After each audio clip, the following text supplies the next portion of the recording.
As quilters, we all experienced a spark somewhere along the way, something that brought our attention to quilting and made us love it. Have you ever wondered what attracted you to quilting the most and why we're here going to great lengths to make perfect corners on these silly little triangles?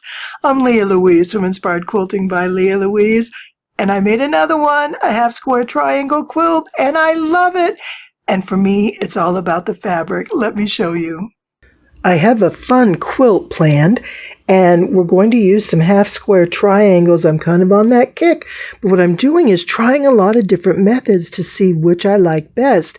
And what I'm finding is a lot of them are very similar. It's just the application you use them in is going to help define which way you go, whether you want lots or a few or just one. So we're going to do the Magic 8 method today, but I want to show you how similar it is to all the other ways we've been doing it. And so to stay consistent with what I'm working on, I'm using 5-inch squares to begin with. And then we're going to make our half square triangle from there, and it should finish at about 4 inches. But in the meantime, I'm getting some pieces ready to go. The first thing I need to do is cut. So I have some fabrics here. My fat quarters are they're pressed, they're ready to go. I have, I don't know, I think about 6 or so of them. And what I'm going to do is show you how I cut my fat quarters for myself. There are lots of ways of doing it, and I've done a number of demonstrations on how to cut fat quarters. And I do that with a number of different end results because some folks want lots of one or the other, and for me it just was easy to kind of show everyone how to do it with a variety so that then you can choose what you like. My fat quarters are all ready to go, so I have them lined up. I start in this corner and I line everything along these two sides, this side first and then the bottom.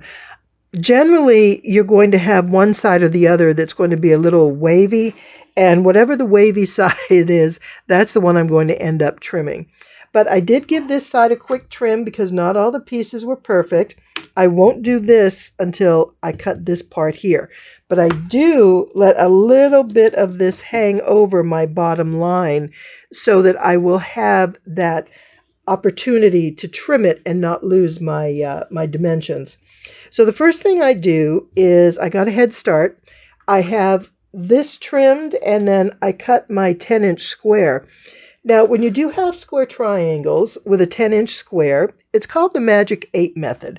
And the reason for that is when you do your sewing diagonally, then you come in and cut these across and cut diagonally, you get 8 half square triangles. This is the same as the grid method I've been showing you, that you can make multiple half square triangles of any size that you want just by cutting your base fabric to a dimension that works with the size you're using. So in order to do this, I need a 10-inch square, but because not all triangles are created equal, even if we do it ourselves and we are meticulous, there's a chance one or two of them might be a little wonky. And that has to do with this line that we drew and we sewed on both sides. You can see here that there's a less than ½ inch seam. So I use what's called a scant seam. And if you'll notice, can you see that? I think you can. If you notice, that seam allowance is just shy of ½ inch, not even by 1/8, but just a few threads. When we are cutting our half square triangles, we're going to go this way and that way, and then we're going to press them. Now, we're sewing this way, so the seam is on the bias. That means the threads are going diagonally. So the threads are like a crisscross in the middle of our half square triangle. When you have threads that are on the straight of the grain, that means they go sideways and up and down. You can fold that over and you can press it and get a really nice crisp seam.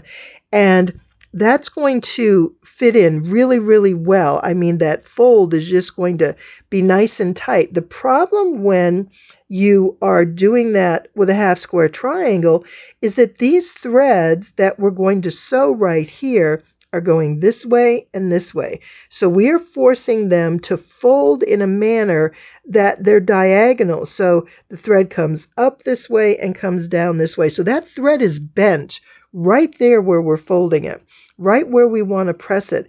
And that bend causes the fabric to lift up just the slightest bit.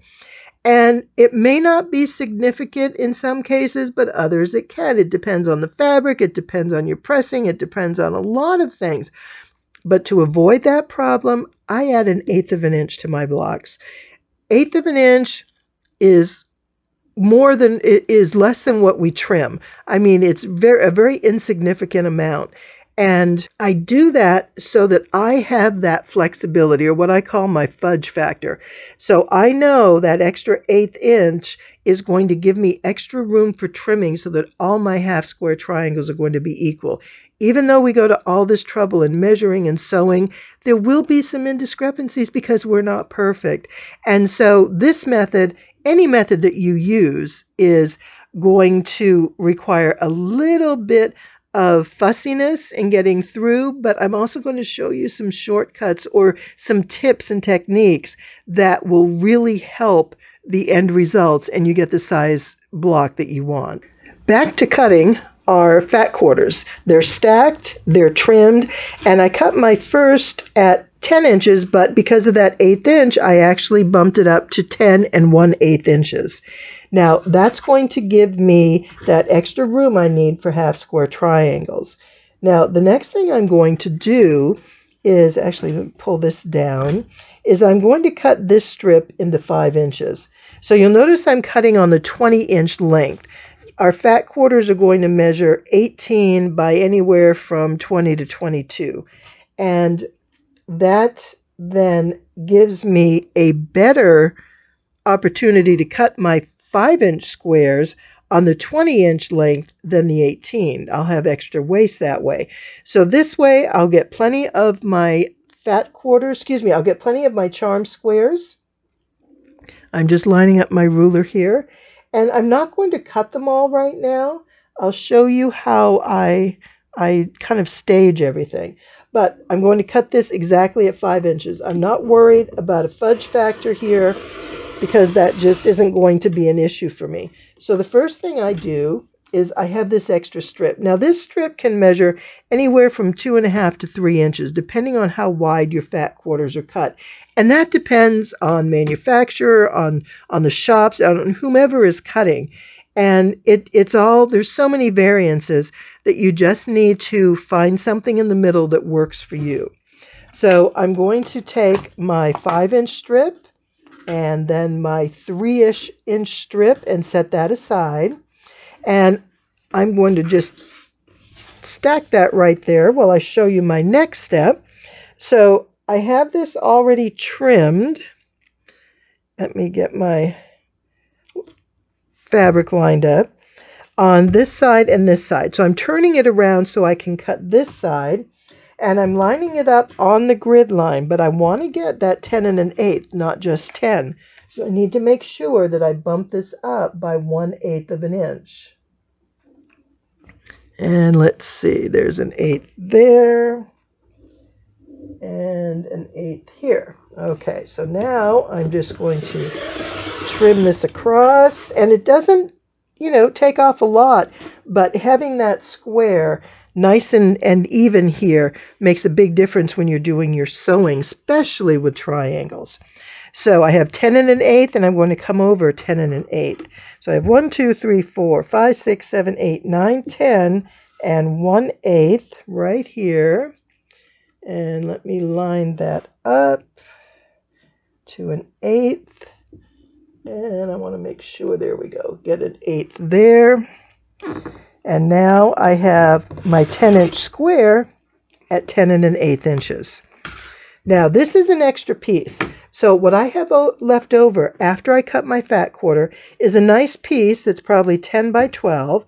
And then I have my 5-inch strips. So when the time comes, I'll just put this in my charm square box. So when the time comes that I need more, I have a bunch ready to cut, and I'll just run through them. Or one day, if I just have a little bit of time and I just want to sit quietly and get something done, that's perfect. This for strip quilting, for log cabins, for all those kinds of things. For borders, lattice, these, I don't cut them until I need them. Actually, even binding, because I love putting pieces together to make binding. So there's a lot that I can do with what's left here. And I want to show you so far with this quilt. I'm using, let's see, I'm making 16 of the Magic 8 blocks, which is 32 fabrics. So each stack has, like 8-ish fabrics. And so I've done the same with everything. I have my 5-inch and I have my 10-inch pieces. And so everything is just going to go together like this. And it'll go into my basket of need to work on. But it's nice and neat and organized. I know what the sizes are. And this is a great method for me. This may not be for you, but I'm hoping it'll at least give you an idea of something that you can do in order to organize your scraps. Because if you don't have organized scraps, they don't get used. Just like folded fat quarters. If you don't cut them up, they don't get used. And I do not want to have fabric sitting around that I'm not using. I did that for years. I'm not going to let that happen again. I bought them because I love them and I want to use them.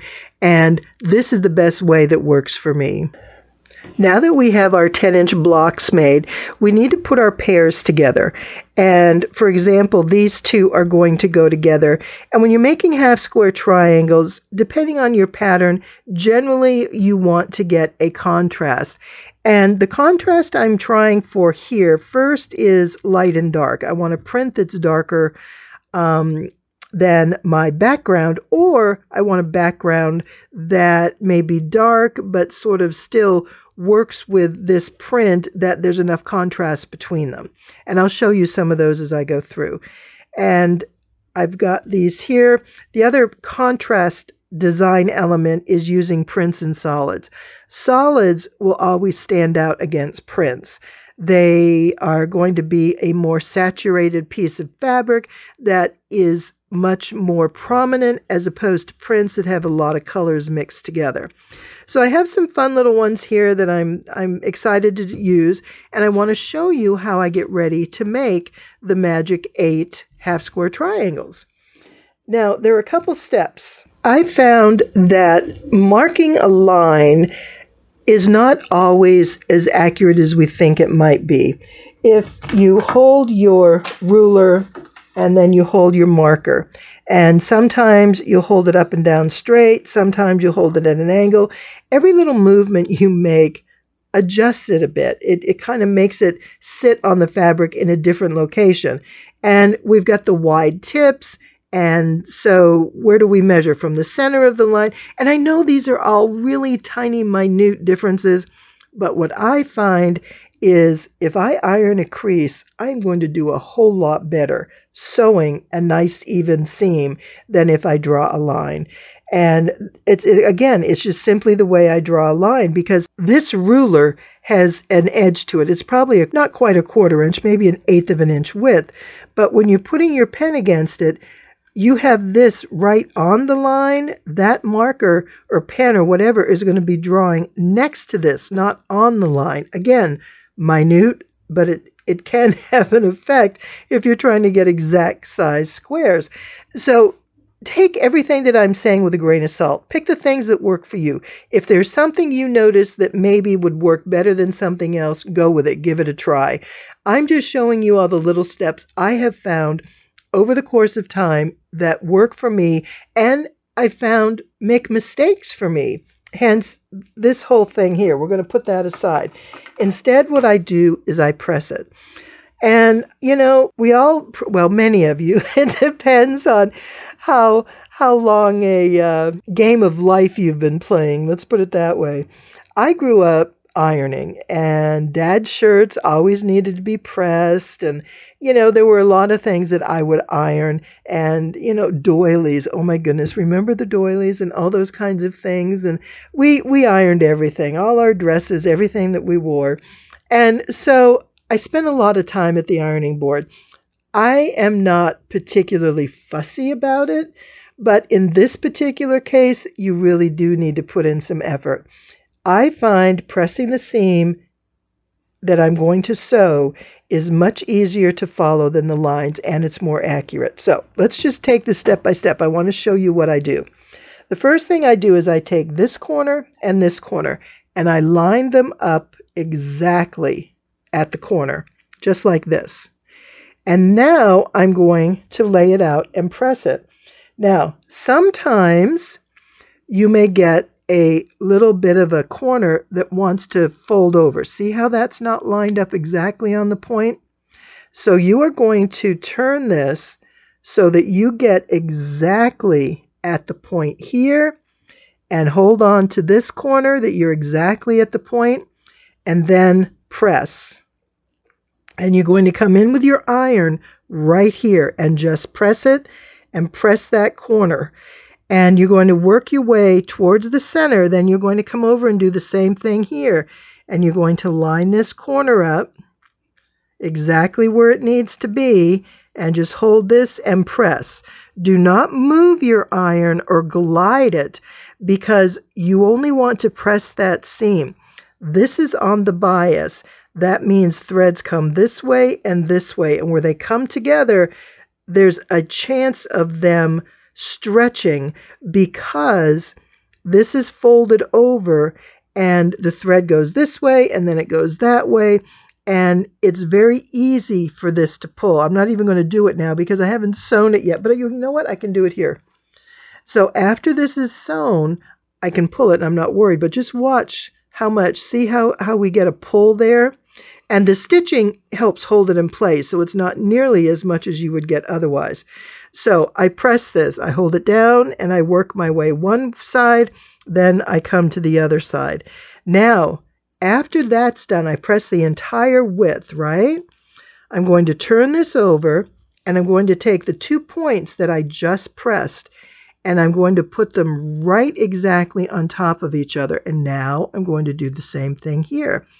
And I'm going to make sure that this lines up nice and even. I don't want a sloppy fold where that point doesn't line up right where I'm going to crease it, because that's how our blocks become, how do I want to say it, missized, undersized, oversized, because we're not lining it up exactly. We're cutting it at a dimension that isn't quite square. So then when we have to trim, we've got this issue of these blocks that don't want to line up to the size we're using. Oh my goodness, isn't that a pain in the neck? So then what I do is I press this side, and I press up to the line. I don't press over the line. That's going to be the first line I sew. So I'm not worried about pressing right here on this direction. So I come in, and then I make sure. If it's easier, go ahead and do the corner first. Watch out for your fingers if you have a steam iron, or if your iron's super hot. I usually set it on cotton, which is very hot.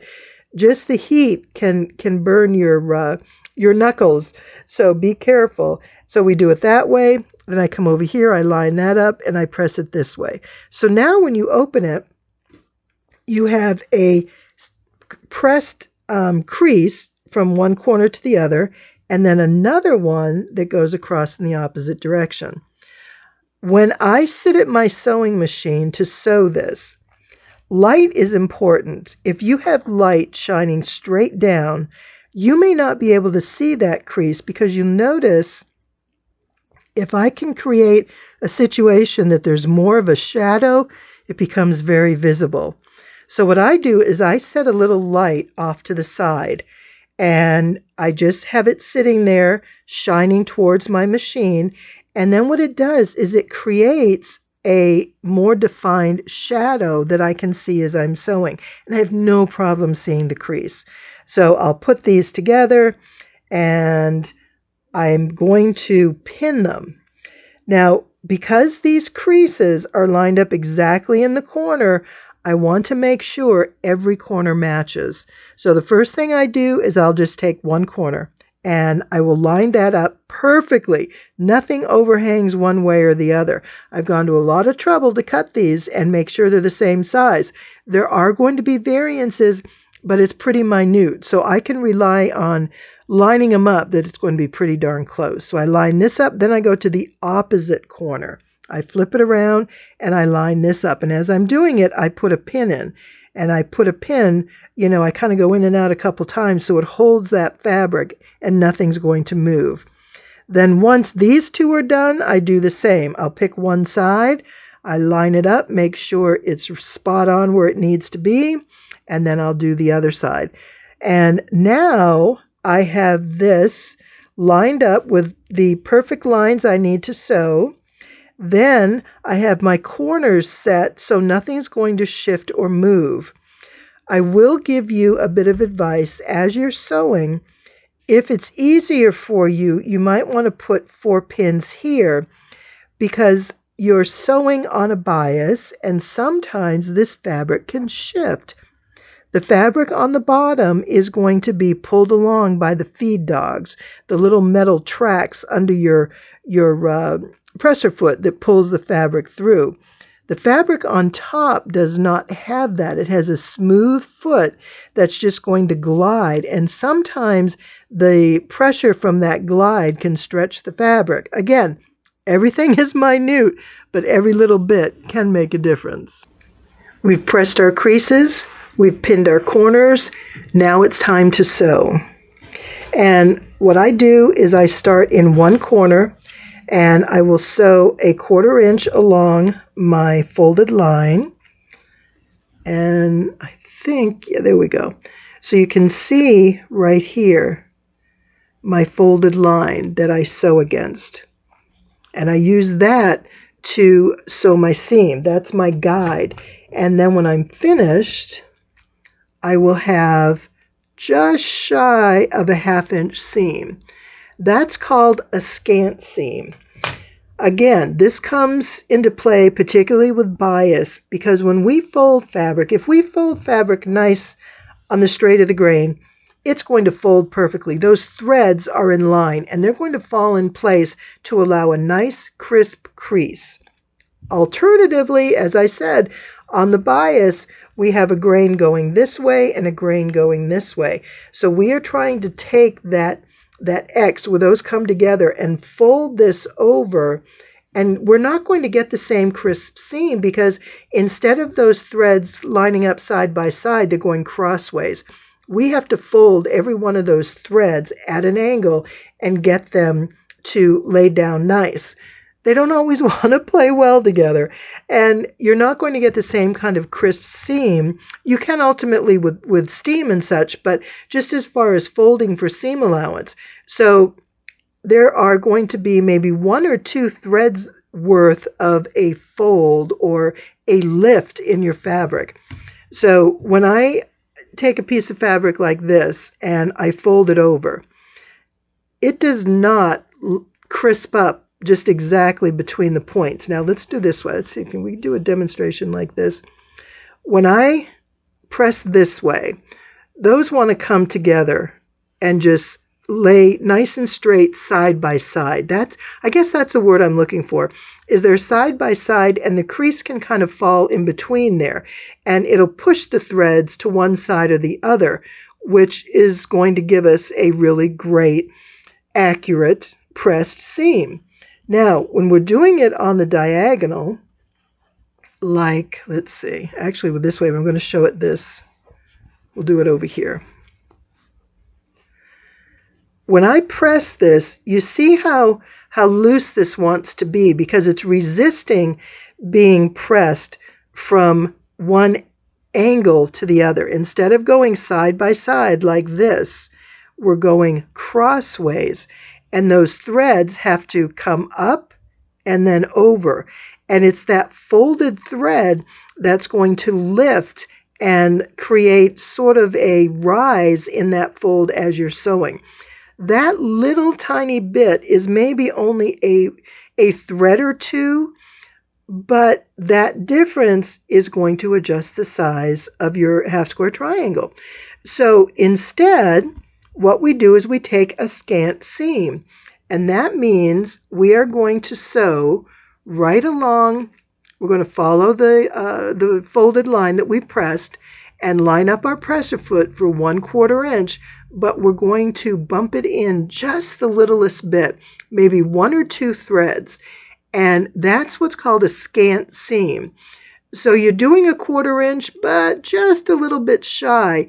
And that's going to give us more flexibility later because that'll add just a little bit extra dimension to each of our half square triangles. That way, when we go to trim them, we're less apt to have any that are too small or that come up short. So that's that. A lot of words, I know, for the process, but it really is important for your final half square triangle to be the size that you want. In the beginning, just practice making them. Get the method down of what it takes, what it looks like. Don't expect perfection the first couple times because it does take practice. And I'm all for using that old funky fabric or an old quilt or, pieces of something, old sheets, and just cut it up and try practicing some. Try with or without, drawing a line, using pins, and see what works. Now, the other thing is, as I'm sewing, I will come down one side, turn around, and come back the other. I have found in the past chain stitching. I'll come down here, and I'll line up the next one, and I'll come down. I'm less accurate with chain stitching because I sort of get on a roll, and I go too fast, and I'm not paying close enough attention to my seam allowance. And it's really important to me that these half square triangles come out great because otherwise, I'm going to have a lot of hassle to deal with getting everything straightened up in the end. So we have our seam. The next thing that I do is, as I'm trimming, so I've come down, I've sewn, I turn around, and I come this way. Then when I get to this end, I'm going to cut the threads off. But what I do is, in addition to the threads, I cut off that corner. And the reason being is I don't want to have to cut all those dog ears off. I'm going to be making about 100 half square triangles, probably closer to 130 or something like that. And if I am going to have to go back after and trim all those off, that's kind of a lot of effort.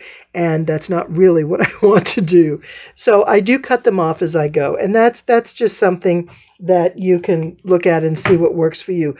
If it's your first time, I would say probably not because you can't cut much off. And if you cut too much, you're going to lose your corner altogether.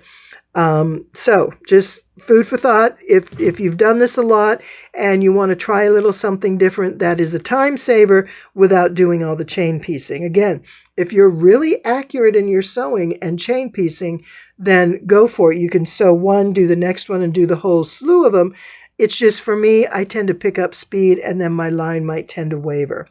So I do the one side. I still have these two corners. I'm going to turn this around and do the same thing. So this way and so this way. So when I'm finished, it's going to look like a big X. Now, you'll notice this is a bit wavy. And that's because as I'm sewing on the bias, it's pulling that thread. The stitches are holding the fabric very tightly together. And so where there's a little bit of stretch of this fabric, it wants to like pull in different directions, it's going to create some bulk. You'll definitely see it inside between the seams. And that's what it does, and that's okay. What you're going to do, because this is the top side, this is the side that got pulled by the presser foot. When you turn this over, look at that. There's nothing here.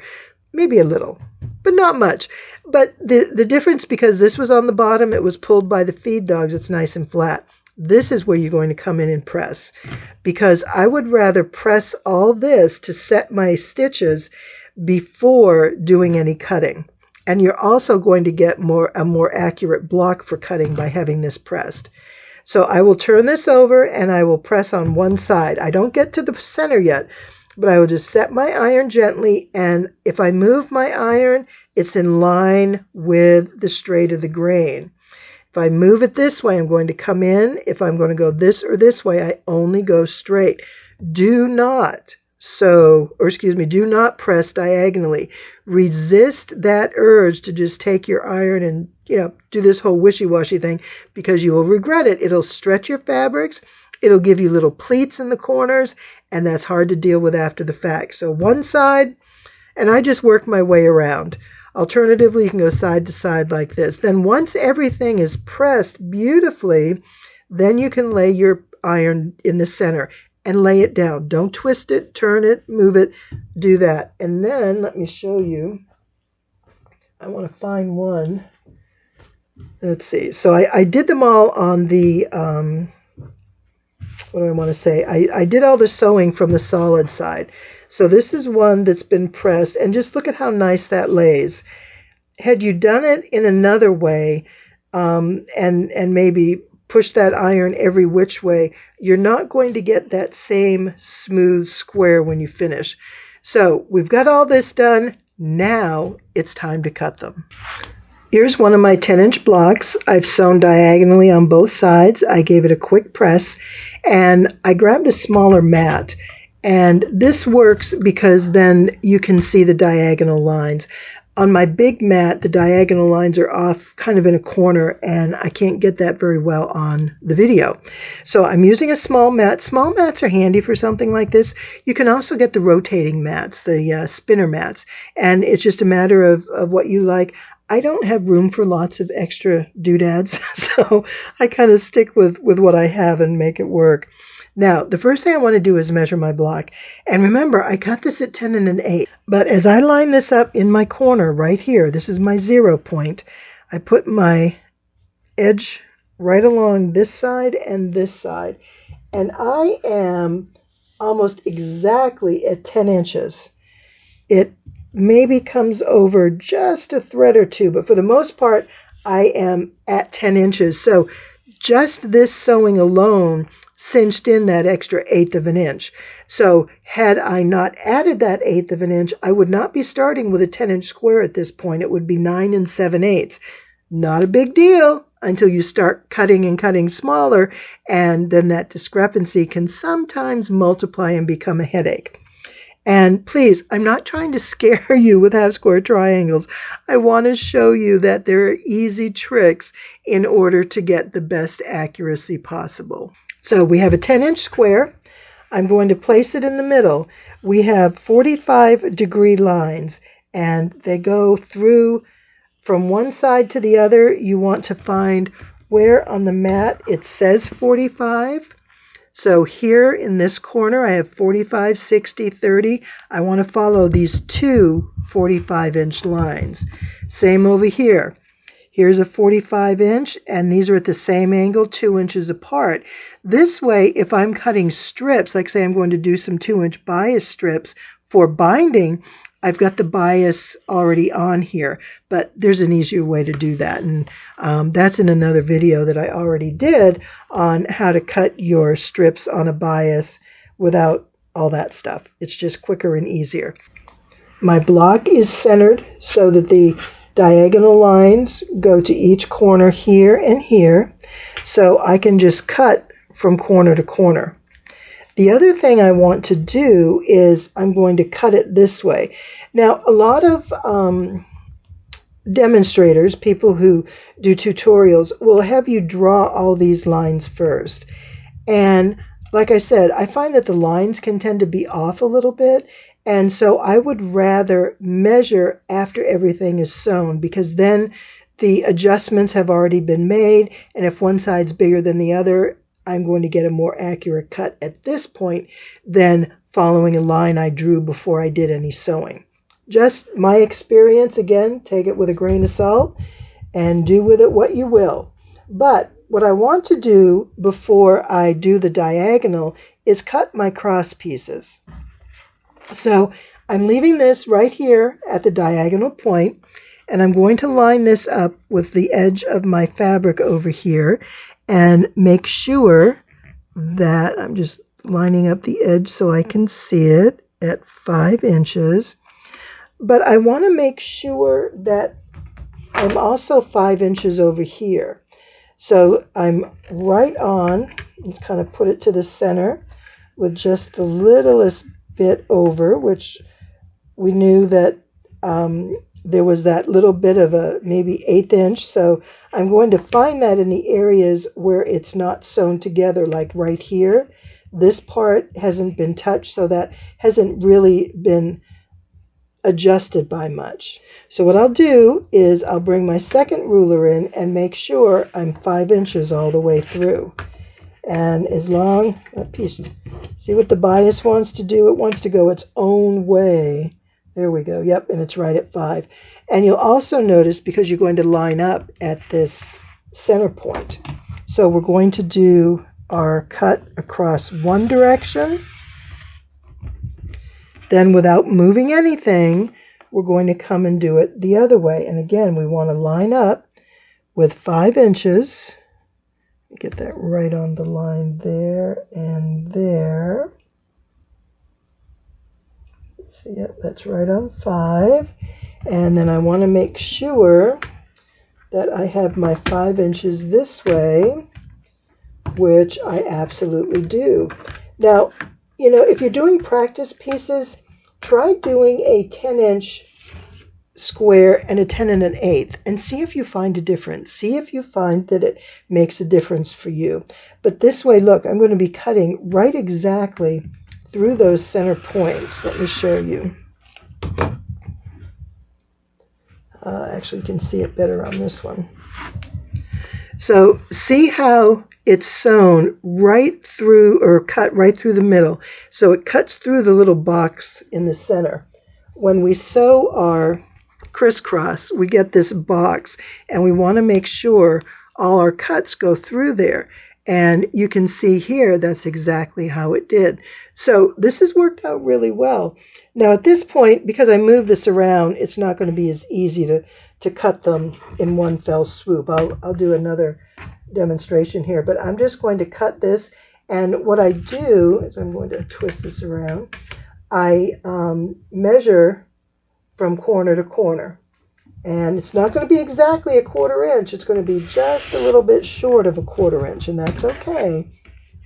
So keep that in mind as you're cutting, to be just a little less than a 1/4 inch, because you don't want to have your seam allowance real narrow on one side. And so the other thing you'll notice is, because we did the crisscross in the middle, see how this, where is it? Right here. We've got this corner that we pre-clipped, and we have this corner here. So that's going to be another dog ear that we'll be dealing with at some point. I don't, worry about that at this point to trim them off, but it's just, notice that's sort of a side effect that you get with half square triangles.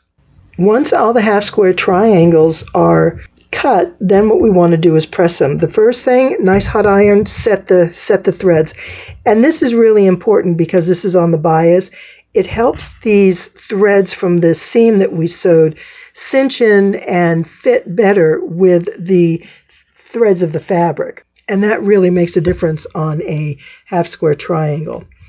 And generally what I'll do is I'll press this over. Now, a lot of times as I'm sewing, I will finger press, which means we're going to turn our fabric over and just use our thumbnail or finger to press it. I do not do that on a bias seam because this can stretch, and as I'm doing this, I can get little pleats along the way, and that's really annoying. So I just sort of let it fold over naturally. So my seam allowance is facing that way, the way that I want it to be pressed, and generally I put it under the print instead of the solid. And I'll just kind of come in and maybe give a gentle press, but more than anything, I'm going to hold it in place. Now I'm going to bring my iron in. Do not go corner to corner. It's so tempting because you can do the whole thing in one fell swoop. But the problem is you're going to stretch this square into a diamond. I mean, not significantly, but when it comes time to piece it and you have to repress it to get it back into a square, It's not easy. It's just one of those things that it's a fussy thing. And so what I do is I will bring my iron in and I'll just aim down the center and I'll just press this way gently. Now I'm really not even putting the iron down on the fabric. I'm just directing it where I want it to go, and then I slowly press it down and I'll hold it. And then I'll come over here and do the same thing. But notice what I'm doing is I'm pushing my iron in the direction of the square, not the diagonal. I don't want to go this way and I don't want to go this way. I want to go in line with the square edges. And if you want to get it one more time, you can, kind of come this way and do the same thing. Come up this way and then come across. So that's the important part about getting your half square triangles ready to go. We've sewn them, we've cut them, we've pressed them. Now we're going to trim them. And I can't wait to see what size we get. Are we going to get our full 4.5 inch, or did I maybe go a little short? It is good to know that I'm going to have enough of a fudge factor to get the finished size that I want. I am so excited with how these turned out. Oh my gosh, they're beautiful. Wonderful colors, and I love the solid and the prints. But what we need to do now that they're all made, so I have 128, 16 sets of 8 is 128, and the quilt I'm looking at will probably need about 108 blocks to make the quilt. And so I'll have about one of each color left over, which will be awesome because I want to start building up a pile of these for a scrap quilt. But this looks great. What I want to check, though, and I haven't done this yet, I didn't want to do it without y'all being here, is see how the measurements worked out. And ideally, if we did this really well, we should have a 4.5 inch half square triangle. Now, we may also have a little bit extra because I did add that 1/8 of an inch. But the key here is that we don't come up short. So let's see what we've got. So I have my 45 right here. Can you see the 45? I'm going to line it up right on the corner and hold it right out here. And look at that. There's my 1, 2, 3, 4.5 right there and 4.5 right here. So this side I have maybe that 1/8 of an inch. This side I have a little bit more. Oh, but look, I don't have my line right on the seam. That's going to make a difference. Of course, it's hard to do this holding it in the air. Well, I definitely have 4.5 plus some, so that's awesome. I'm not going to have a shortage. Well, at least on this one. Let's try another. Let's just pull some random ones and see how they look. I'm really pleased with how these have come out. They look terrific. And when I press them, I steamed them into submission. Oh yeah, I have almost 4 3/4 on these. Wow. Okay, so what I did find is the grid method is very accurate, and I may not need to add that extra just to not come up short, because every one of these so far is well over my 4.5, which is what I wanted. So that's terrific. And I think the key here is that we did not cut each square individually. We used the grid. Now, granted, it was what's known as the magic 8, but still, it was a grid of 2 by 2 for 4 5-inch squares together. And look at this, another one. Yep, we are golden. Yay, that's wonderful. So I'm going to show you real quick how to cut these, how to trim them down so that they're all the same, and then we can start looking at some layouts. That is such a fun part of all this. Oh, I just love these colors, these prints. So pretty. All right, we're going to be making a quilt before you know it. I'm ready to get everything trimmed. Here are my half square triangles ready to go, and I'm going to start with this. Now, we don't need this grid here, so in order for you to be able to see things clearly, I'm using the back of a smaller mat that I have. So I'm going to pull up a chair here and let's get started. Okay, now remember what we are going for is this 45 degree. Now, I did a very detailed explanation of this in the previous video, which I'll link above if you need a little more information than what I'm showing you today.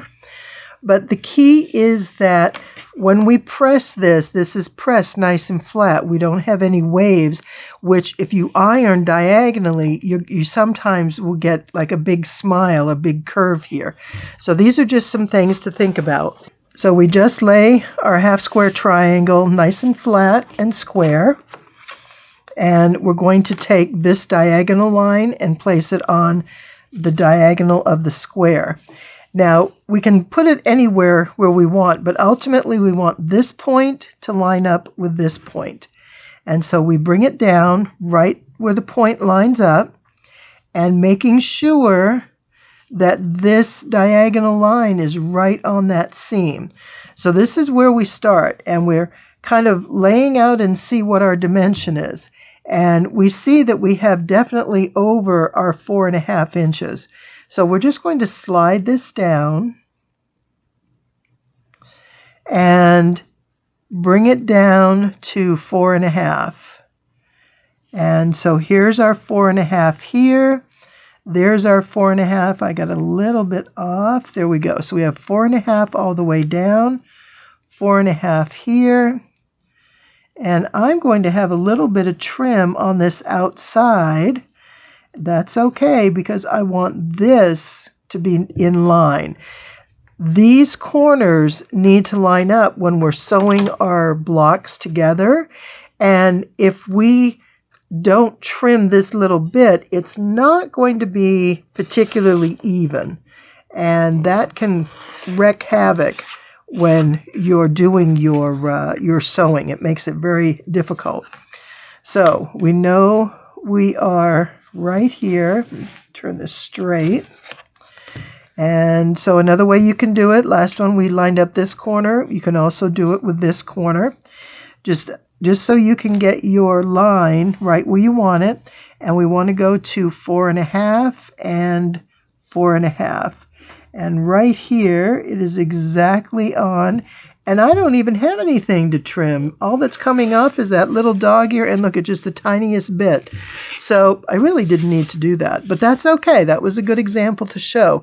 So let's go ahead and do a couple different colors and see, because chances are from one block, one square, one grid, so to speak, they'll all be about the same. You know, I do want to show you. I see this in the shadow now. Can you see that bit of a crease right there? That's where when I was pressing, I did not have this opened all the way, and luckily I caught it and I went back. So after I get this sewn and I do a final press, that crease will come out. But remember when I told you sometimes when your half square triangle either isn't pressed or sewn straight, you can get this little bit of an offset in your corner. And when that happens, it's very hard to trim and line up. Luckily, all it was just the fabric hadn't been pressed all the way over, so that was an easy save. Let's see how this one does, and I'll turn this right side up.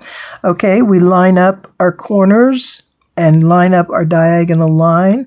I'll start it up here, and that gives me 4 3/4 over here and just shy of 4 3/4 this way. So I definitely had plenty of room. I probably wouldn't need to add that extra 1/8 inch, but I'll tell you what, I will continue to do it because it worked out so well and everything turned out beautifully, and I'm really happy with it. And an extra 1/8 of an inch, I can deal with having that and trimming it than coming up short, because sometimes when you get to the other side of the block, so we did 8 half square triangles, and these can all be perfect, but the ones down here might be off a little bit, again, just because of the way we cut.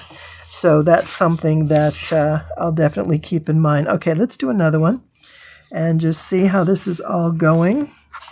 And I'm going to do it this way. I want to cut off those frayed edges just because I don't like dealing with them. Okay, diagonal corner right there, right here. Line it up at 4.5.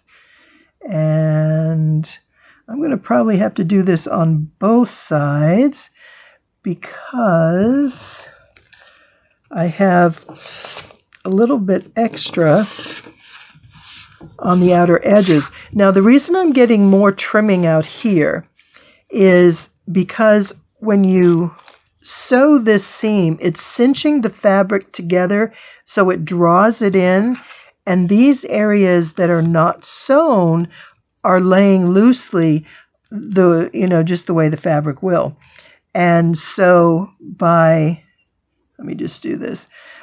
By the time we get around to cutting them into squares, there's more here, and this gets cinched up. And that's part of the reason why half square triangles can be challenging, is because there's pressure on the fabric at different points.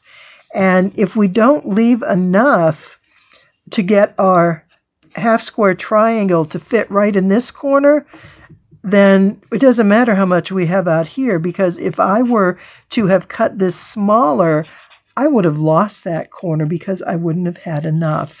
So I'm sold on the 1/8 inch. It's definitely the way to go. Okay, let's do one more. This is fun. Oh, I love success. Isn't it awesome? I'm just really pleased with how this came out. Okay. And I'm turning it around because I want to cut off the most frayed edges, which happen to be these two. All right, line it up in the corner, line it at 4.5, and look at that. Oh my goodness.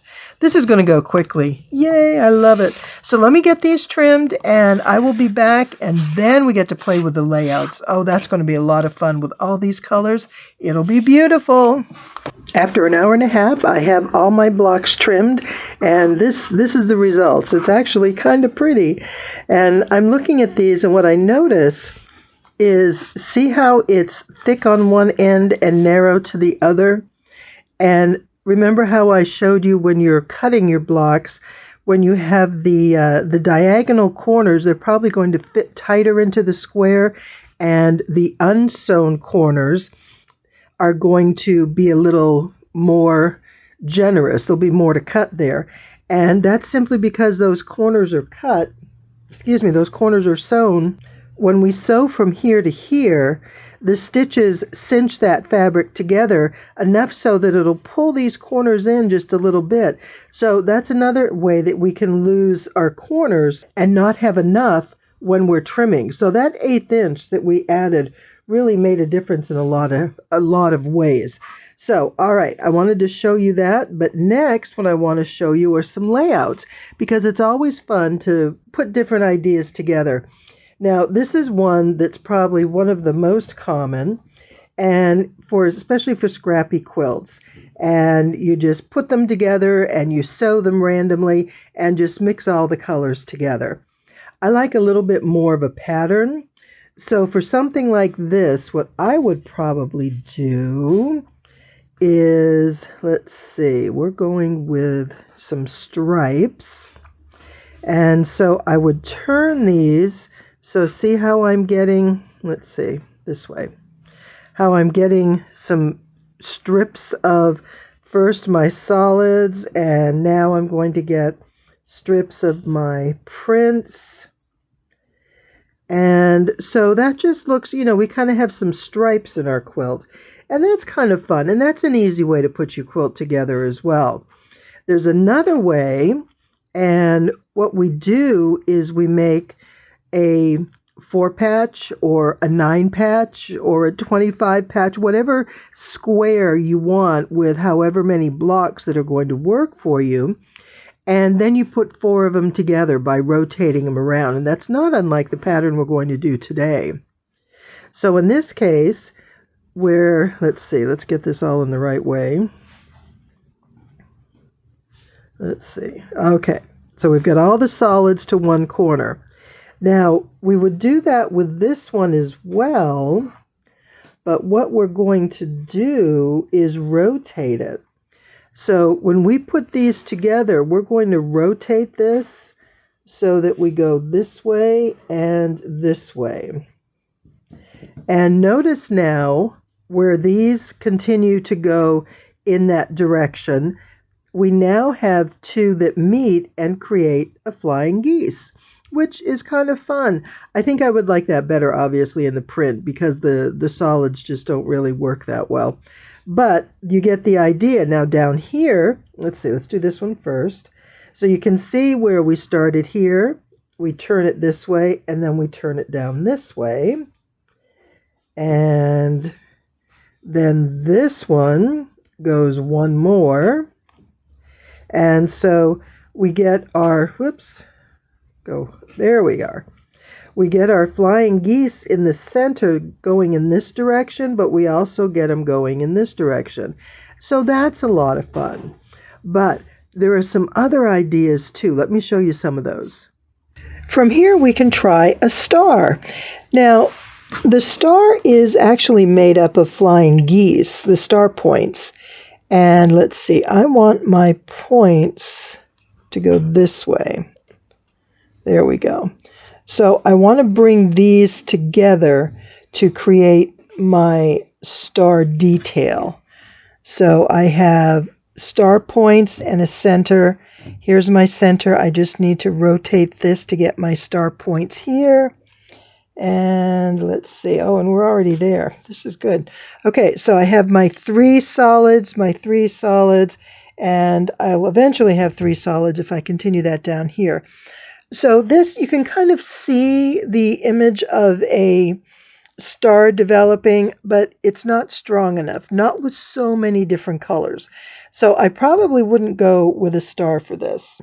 But what I want to do is the square in a square, because it's kind of one of my favorites. And we go like this, and we go like this. So we bring our solids to the center, and then we take our prints to create our diamond or our square on the outer corner. And so this goes this way. And this is kind of what I'm thinking of doing, but I want to take it just a little bit further. And one thing I want to show you is when you're laying out an idea for a half square triangle, go ahead and just print off some free paper, some free graph paper. So I went to waterproofpaper.com and I just found this piece. And I started kind of scribbling and did some of the layouts that I showed you, getting some ideas of how I want this to be. Now, some of these, okay, fine, I wasn't real excited, but then I came over to this one, and that's the one we just did. So we have our inner corner, our inner square here, and then we have the inside solids. But then I thought, this would be kind of neat. Let me show you just what the individual square looks like. So if we were to do a square like this and then rotate it around, we get a mini square, a solid, a big square, a solid, and then this starts the next round in the next block. But what I really liked about this is a 9 patch, 1, 2, 3 by 1, 2, 3. And all you do is you make 4 of these. 1, rotate it this way. 2, rotate it this way. And then the last one, rotate it this way, and you get this full diamond.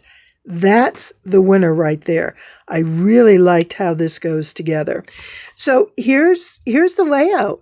And I have this up here is going to be that small inner square, and then I have a solid, and then I have a print. This is going to be my large square, and then this is going to be the edge of that, and then I begin my next square down here. So what I'm creating is this double square. So it creates a double pattern where I have the big square, and then the next block is going to be a small square in the opposite layouts of solids and prints. So I know it probably sounds kind of fussy at this point, and if you're not used to doing diagrams and graphing it out, this may be a bit much, but the beauty is this is going to be a 9 patch. Each will measure 4 inches, so this will be a 12-inch block. So one complete block is going to measure 24 inches. And I can do either 4 by 4 or, any multitude. sizes with this, and it's going to look great. So let me go ahead and I'm going to show you how I'll lay my blocks out in order to set up my sewing. I took all my trimmed half square triangles and lined them up into a 9 patch, and I just sorted through them, and I should have 12 in each pile because I'm going to make 12 blocks in this particular pattern. Now the easiest way for me is to lay these out in the manner that I'm going to sew them, so they're all in the correct directions. And you'll see this has the strips of color together, not unlike that one we did a few minutes ago. What I'm going to do with this, though, is create the diamond out of this particular layout instead of just continuing the stripes all the way through. And that's a lot of fun because this is how we get our square in a square. And because we're taking it with a extra row instead of just doing a 4 patch, because this would give you that square in a square as well, by going with the extra row of 9, we're going to get a larger square and then also have a more interesting square in the alternating block. So I'm really excited how this is going to turn out. So let me go ahead and show you how we're going to sew this and put it all together.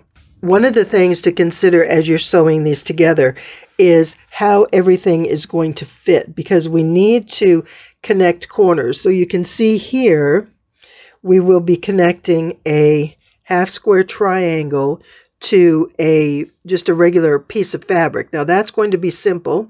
We just sew that like this, and that works fine. And here, let's see, I'm looking for a place where oh, here we go, right here. Here's a place where we're going to have 2 corners come together in a corner. Now that I'm going to show you how to do, but for the most part, this first round of putting everything together, we're just going to chain piece, and I chain piece 1 block at a time because it can get really confusing with this many individual pieces floating around. I'm going to chain piece these together, then I'll cut my threads and I'll bring in these and I'll finish my block. Now I will probably set that aside, and then I'll come back and do the side all at the same for all of the blocks. And that way it just kind of keeps me on track.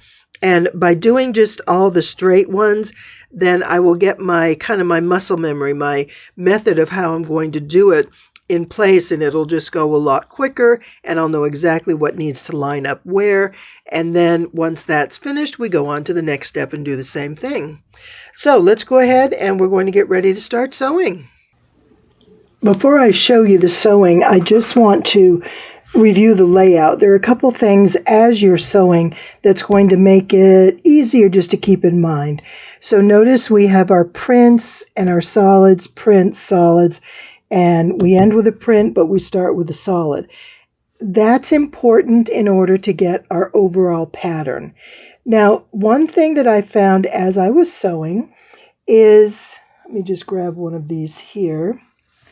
When I joined my fabrics, I wanted to make sure that it was solid to solid, like this, or print to print. Because as I'm picking up my blocks, it's easy to turn these in the wrong direction. So if I just checked myself as I go and said, okay, I need to make sure my prints are together, the long sides are together, and then I get this angle here, like right there. So that's one thing to watch for. Then the other thing you want to do is you want to take a good 1/4 inch seam. If anything, maybe even just a little bit generous. Like, again, we had talked about a scant seam is just a little bit narrower, whereas a generous seam is going to be just the tiniest bit larger. And the reason we're going to do that is we want to make sure that our points fall outside of the 1/4 inch seam allowance. So as we are sewing our blocks, I'll do it over here, we put 2 together, solid to solid, and we start at the top and we sew to the bottom. Now this first round of sewing, we're not matching any points.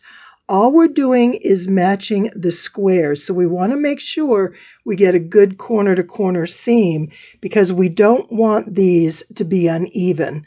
Now, by taking a good 1/4 inch seam or a generous seam, that's going to put our points well within our 1/4 inch seam up here. So when I go to sew these together, I don't have to worry about catching that point. So let me show you on this side. So here's my 1/4 inch, or my point inside the 1/4 inch. I'm going to take this next block, and when I put them together,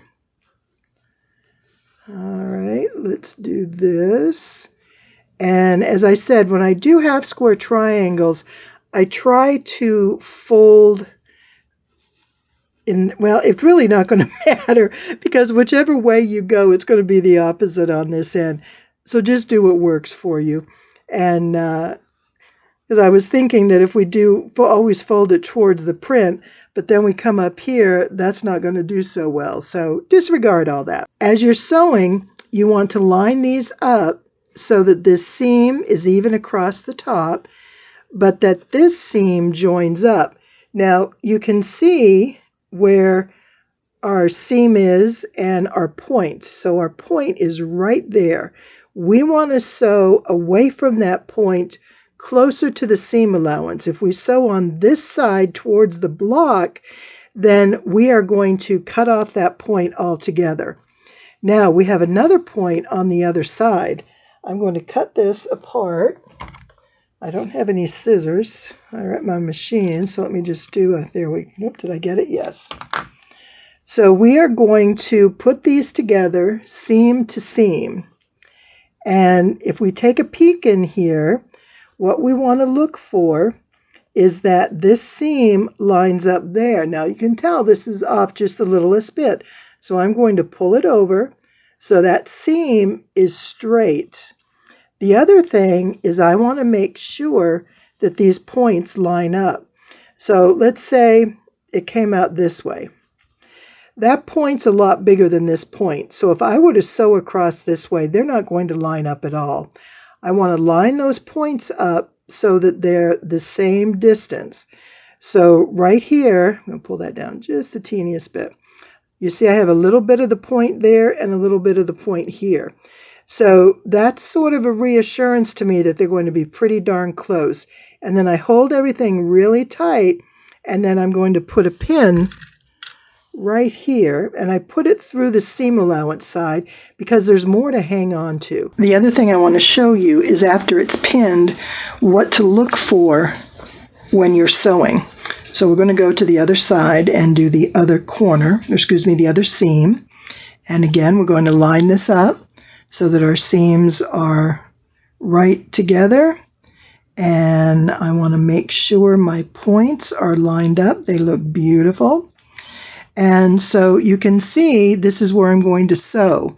And as I'm sewing, I'm going to come in with my 1/4 inch. Now, if you find that you did not take a generous seam here, your points might be closer to the edge, and you may need to use a scant seam.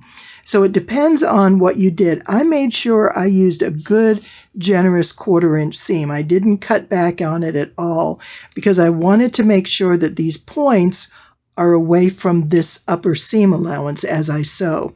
So I can easily come through with a 1/4 inch seam and not worry about that. And I want to make sure that you can see. I want to get it in the camera right there. Right here is what we're talking about.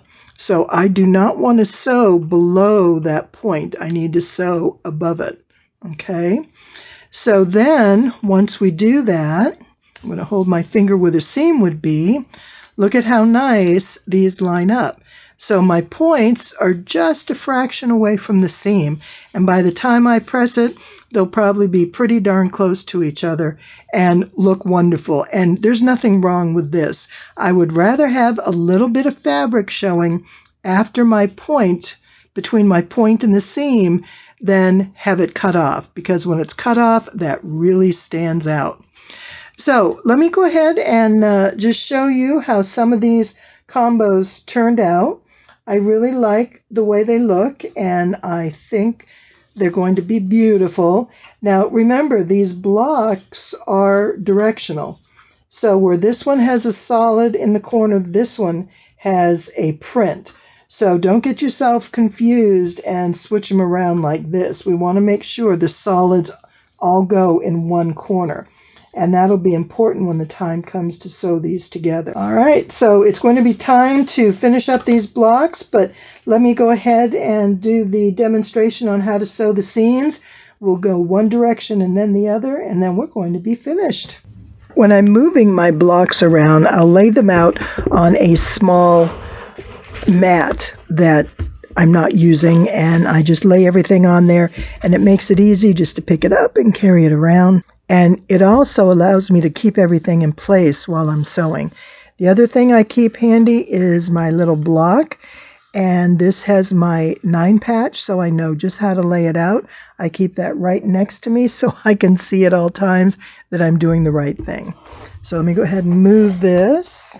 My first pair will go together like this. Remember, we want to keep a solid in this top corner here, the top left corner, in order to keep everything consistent. And that way we're not going to have a problem with our blocks, our 9 patches, not fitting together well. So I'm just going to line everything up corner to corner. There's nothing fussy we have to do about the points. They're just going to fall in place as we go. And because we pressed everything towards the solid side, and we are working with flipping our blocks back and forth, this seam is going to fall in different directions as you're sewing. So don't let that get in the way. And I'm just holding this together. If you're more comfortable, you can certainly go ahead and pin this first. The other thing is make sure that you're taking a good 1/4 inch seam. Remember, we don't want to go narrow here, because if we go too narrow, then, whoops, I've got to get this the right direction. If we go too narrow, this point is going to rise too high. Notice how, let me find a ruler here. As we move our seam down, our seam allowance, see how that point allows more space between the tip and the side? So if we take too narrow a seam, we don't have that full 1/4 inch for the next seam in the opposite direction. So we want to make sure we come in with our 1/4 inch, and let me actually put this upside down. So right here, that's what the 1/4 inch seam should look like. And at this point, it's not uncommon for me to go ahead and take a generous seam, because that way I know everything's going to match up just fine. So I'm going to put this in the corner here. I'll just check, make sure the other corner looks good. Like I said, if you're more comfortable with it, then definitely go ahead and use some pins. But I did a lot of fussy trimming to make sure everything fits well. So I'm not too worried about that. I'm going to take just that little extra bit of a seam, and I'm going to sew right off the edge. And now I'm going to do the last one. So here I've got print to print. You always want to double check. There's, a couple steps along the way when you make your first couple blocks you want to get used to looking for, because that's going to help you finish up with accurate layout. All right, I'm going to trim some of those off as I get to them. Okay, so we're going to line that up right there. And bring this one.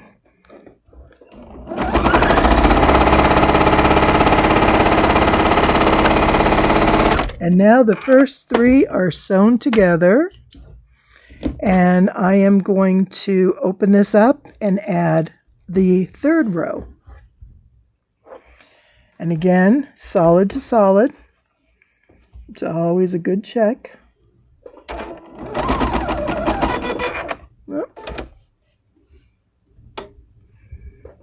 Gotta get the fabric under there. There we go.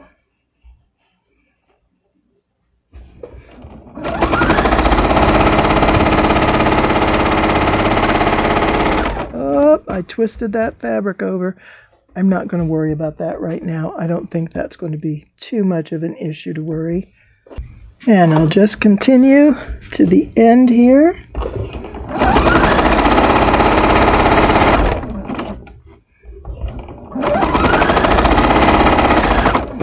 Now for my last block. And again, solid to solid.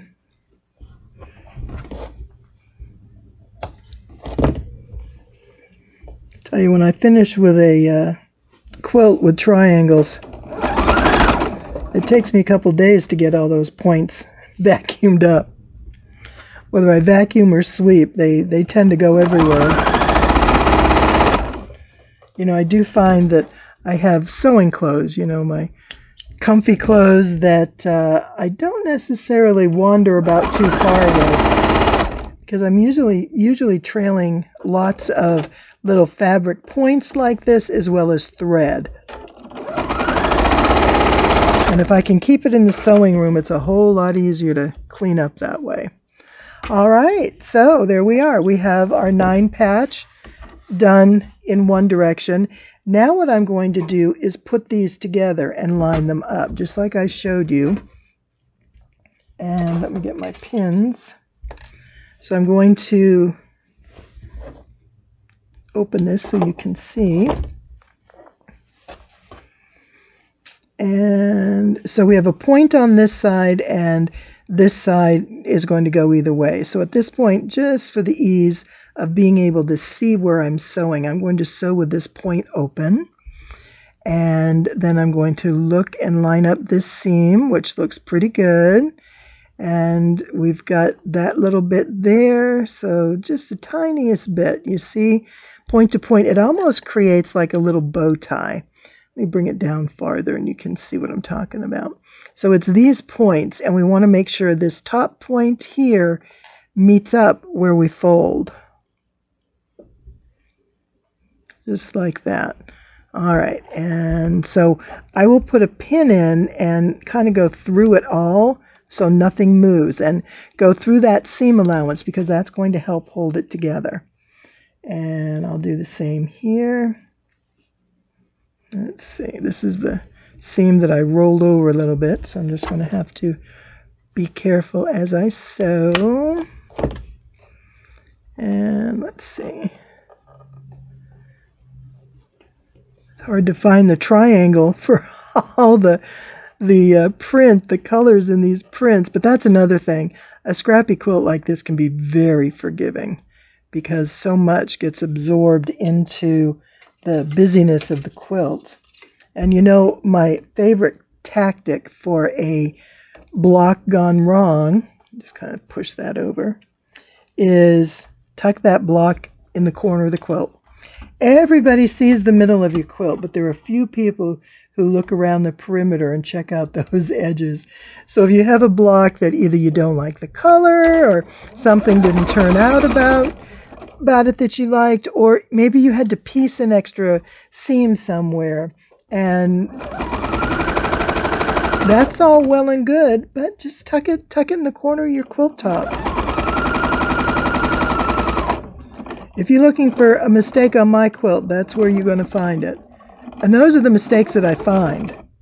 You know, there's always others that I don't see or I don't catch.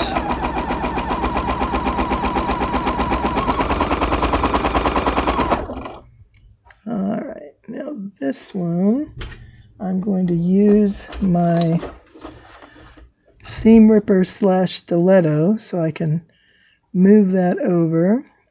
But I mostly just want to make sure nothing turns or rolls over here. Just hold it in place and it's going to go just fine. Get that needle out, or that pin, before I break something. And then we're just going to line this up.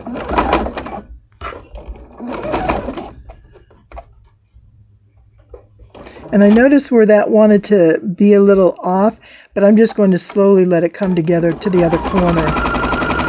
That way this corner will be nice and square. All right, just about there.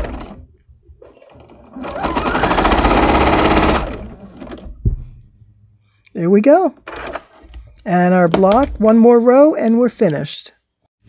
With my last seam of this block pinned, I'm going to sew it up real quick, and then I'll show you how it looks. So I'm coming up to a corner here, And I want to hold this side down and show you how I'm sewing on this side of the point. So the point comes down this way and it crosses with that stitching, and so I want to make sure I go right outside that point. And then I'll hold this one, line my fabrics up, and the same thing here. I've got that point. If I do it this way, maybe you can see it just a little better. Here's the seam that holds the blocks together. There's the diagonal seam. There's my point. This is the point on the front of the block. This is the seam allowance. So I want to sew right here on that side.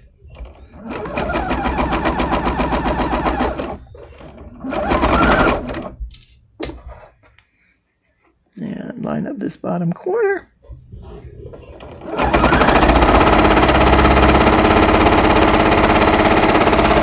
And there it is. Wonderful.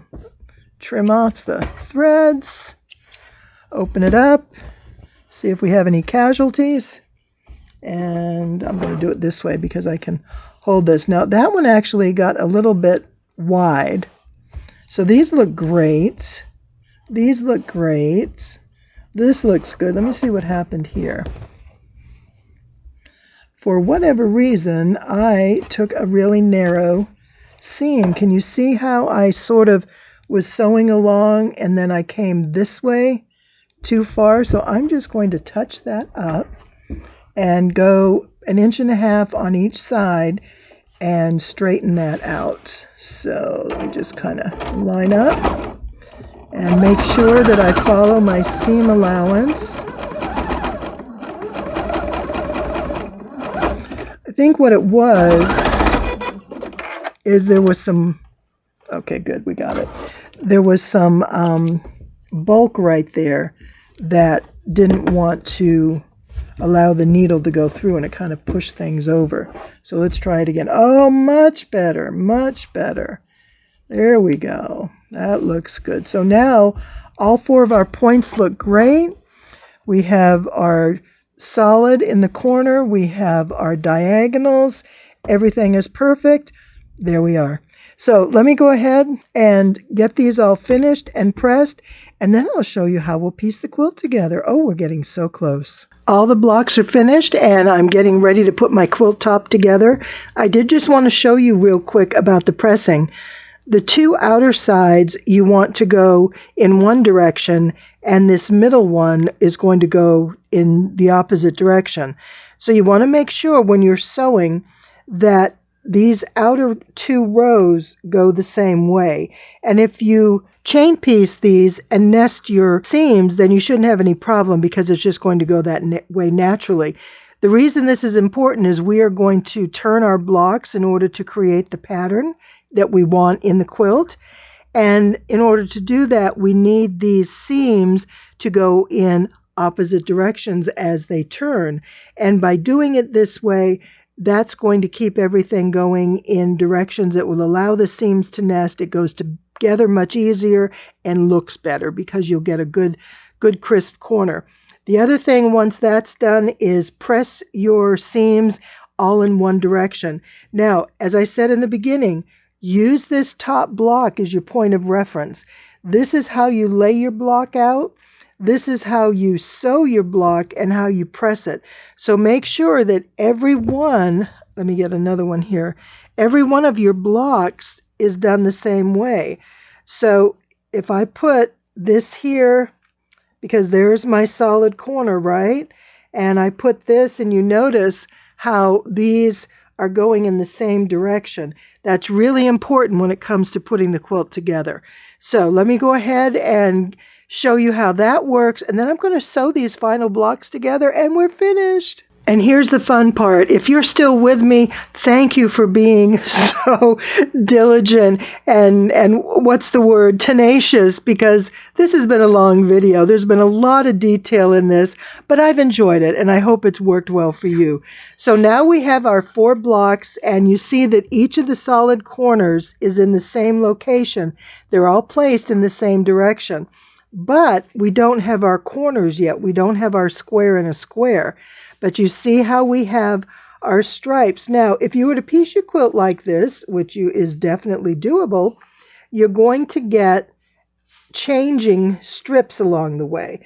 So you'll go along and get some prints and then some solids, etc. throughout, and that's fine. But what I really like is this square and a square. Now, it's simple.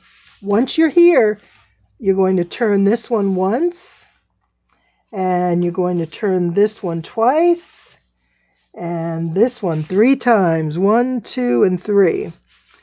Whoops, I went too far. Okay, 1, 2, and 3. There we go. And look at what we have. So we have a diamond. Whoops, what did I do wrong here? There it is. Is that it? Wow. See how easy it is to get mixed up? I finally figured it out. So we have our center square and then our first round. So we have concentric squares going through, and I love how this works. Now what's going to be interesting is this block is going to be opposite. It's going to have a, what do I want to say, a solid center, and then these blocks will be the print. So it makes a really interesting design.